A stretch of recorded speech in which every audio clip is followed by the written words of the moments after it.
What kind of man are you looking for in America? Black. Why do you like a black man versus a Turkish man? Because the black men are so masculine, so gentlemen. I'm not dating with Turkish guys. Why not? I don't like dating with them. No, I'm waiting with American guys. Why do you want an American guy, not a Turkish guy? They are so masculine. I Really? don't like Turkish men. They are so jealous. They can accept me who I am. They are not my type. So let me ask you this. A girl that's watching this, she wants to get a black man. What can you do to get a black man? They love curly girls.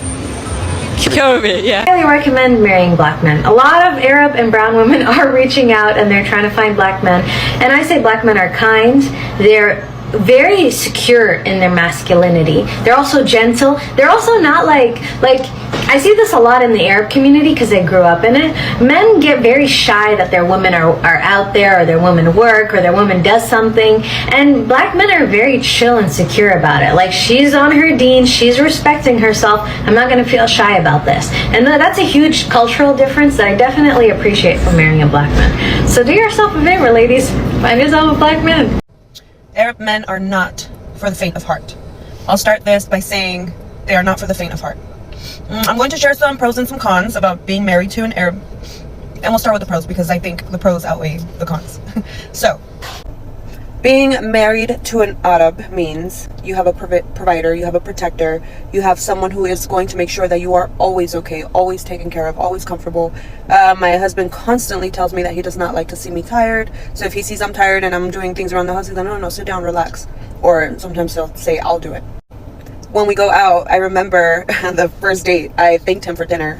Thank you so much for dinner. And he looked appalled. Like, that man looked disgusted. And he said, you don't thank me for dinner. This is my job. This is my duty. You do not thank me for food.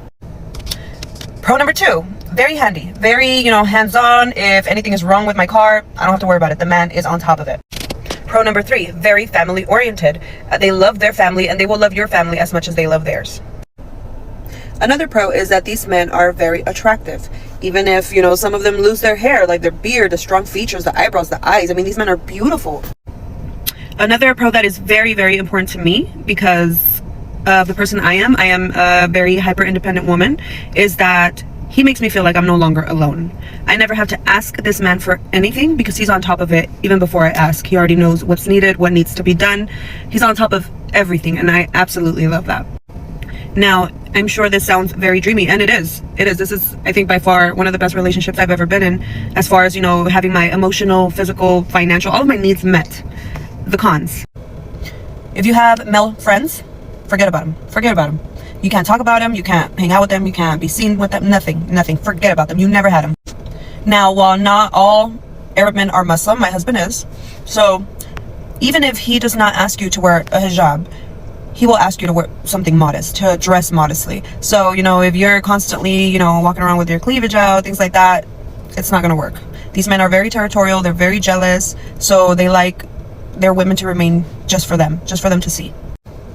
And another thing most people might consider a con is that they are very masculine and tend to have that I'm the leader of the home, it's my way or the highway mentality. And I think that would be the hardest thing to adjust, especially I think being Latina and, having a strong mind ourselves, it can, become a little tricky. You kind of have to pick your battles, just let him have his way. If you feel like, no, I'm right, or, thankfully my husband is very, very good at communicating. So I'm able to speak to him about everything. Like, you know what, this makes me feel that way. This makes me feel like that. And he's very understanding. So I think I truly got lucky with him. Now, once again, this is not true for all Arabs across the board, but if you're dating a Muslim or planning to marry a Muslim, chances are he will most likely want you to become Muslim yourself. So if that's something that you're not considering or you're not okay with, it should be something that's a conversation in the beginning before you even get serious, before anything. I remember when I met my husband, within that same week, I asked very important questions, things that were important to me. Do you expect me to be Muslim? Do you expect me to cover up? Is it okay that I'm not Arab? Will your family be okay with the fact that I'm not Arab or Muslim? And thankfully, he was very understanding of my concerns. He explained, like, no, Muslims may marry, any ethnicity. They can marry Christians, Catholics. Every time I post something, you'll see my comments either be extremely positive or extremely negative. There's no in between. And that's the reality of it. Women will date Arab men and either have an extremely positive experience or a terrible one. So if a Muslim man, I'm going to say, is courting you and he says things like, oh no, I'm not ready for marriage, then why are you courting me? Because you're not even supposed to have a girlfriend.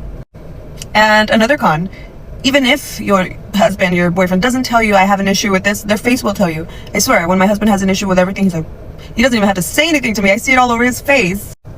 To sum it all up, for an independent, strong-minded woman like me, it was very important to me that I meet a man that was more masculine than I was, because I felt like if he's more feminine, I'm going to stay in my masculine energy, and I do not want that. I can be masculine all on my own. Why do I need a man to be even more masculine or to keep me in my masculinity? And thankfully, I met my husband, and he is the most masculine man I've ever been with. And not just, you know, by the things he does, but also his mentality, also, you know, his emotional availability. He's emotionally intelligent, he's vulnerable, he is just a perfect blend of a human.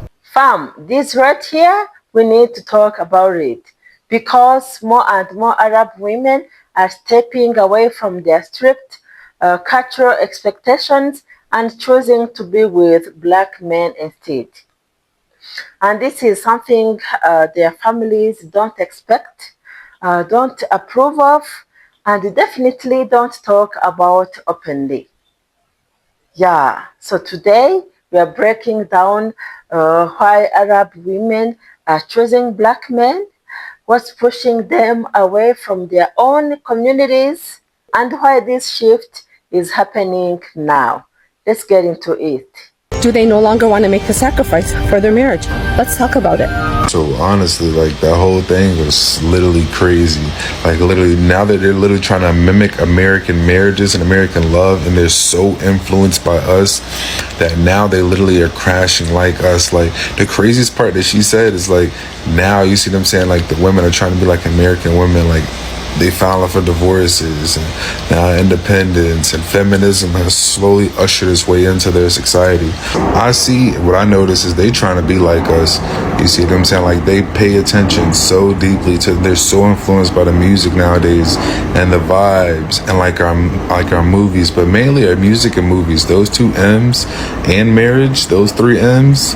You see what I'm saying? I don't know if it's working too well for them, but let me know what y'all think. Like, how y'all feel about this? Like, you see what I'm saying? Like, now they're going for all the Sarahs and, oh, also all the black men. Yes, literally, like Arab women, like they're literally screaming out for black men nowadays. It's so crazy. And all the Arab men are literally just wanting all the white women and stuff like that. They're going for all the Sarahs. And now y'all hear why. Like, let me know how y'all feel about this. But check it out right here. Racist Arab family. Right here. You will only marry Arab. Like, that's crazy. Look. I didn't even know it's such a big deal. But right here. When a half black, half Arab kid embraces both cultures. So, like, they already making a change. They're already making a split now. Look. He was signing the papers, the wedding papers. Like, but apparently it's a big deal right here. Well, since Arab men belong to Spanish women, we want to belong to black men. Like, yo, this is like a call all around the nation, apparently. This is crazy. Man, you only belong to, like, what? Y'all see this? You can only marry Arabs? Like, that's crazy. You're not allowed to marry not even black Muslims? Like, even if he's in a part of the same religion. Like, I ain't know none of this. Like, this is shocking to me. Look at this right here. Since Middle Eastern guys want to belong to Latinas right here.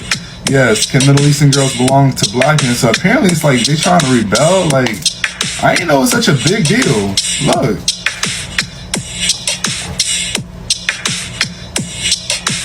White girls. Like, it's crazy that it's such a big deal just for them to date whoever they want to love. For example, my father told me, all black men will leave their wives, this man will leave you. My mother told me all black people have AIDS. Like, those things are not true, first of all. Well, my father did not approve of my marriage to my husband.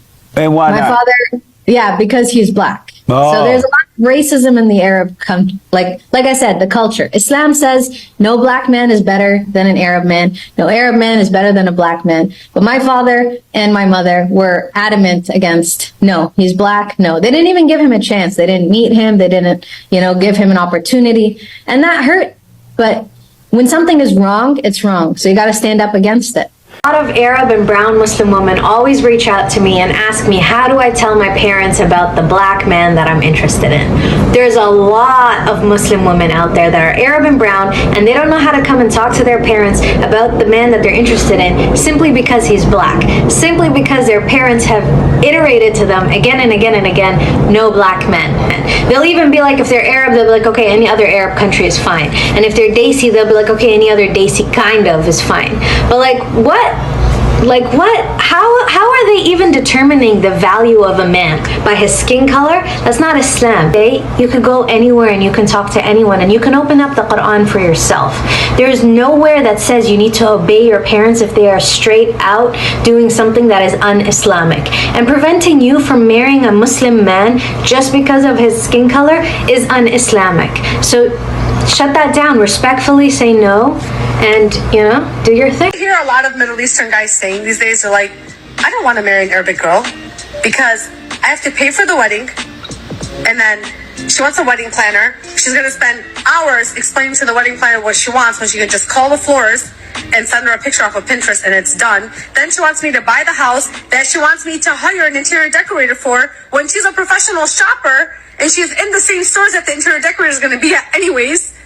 And then, fast forward, she's going to divorce me and take half of everything anyways.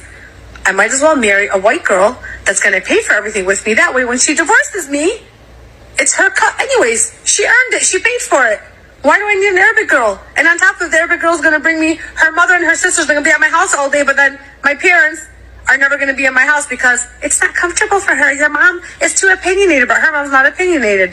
For example, my father told me, all black men will leave their wives, this man will leave you. My mother told me all black people have AIDS. Like, those things are not true, first of all. Well, my father did not approve of my marriage to my husband. And why my not? father, yeah, because he's black. Oh. So there's a lot of racism in the Arab like I said, the culture. Islam says no black man is better than an Arab man. No Arab man is better than a black man. But my father and my mother were adamant against, no, he's black. No, they didn't even give him a chance. They didn't meet him. They didn't, give him an opportunity. And that hurt. But when something is wrong, it's wrong. So you got to stand up against it. A lot of Muslim parents will say no to their daughters marrying a black man, and that's haram. It's straight out haram. The Prophet ﷺ said, إِذَا أَتَاكُمْ مَنْ تَرْضَوْنَ خُلُقَهُ وَدِينَهُ فَزَوِّجُوهُ. He said that if someone comes to you and you're okay with his deen, meaning his Islam, and his character, then marry him. He didn't say his tribe, he didn't say his skin color, he didn't say what race he is, what language he speaks. So many parents will use all of these excuses to stop their daughters from marrying black men, all because they have biases against black men.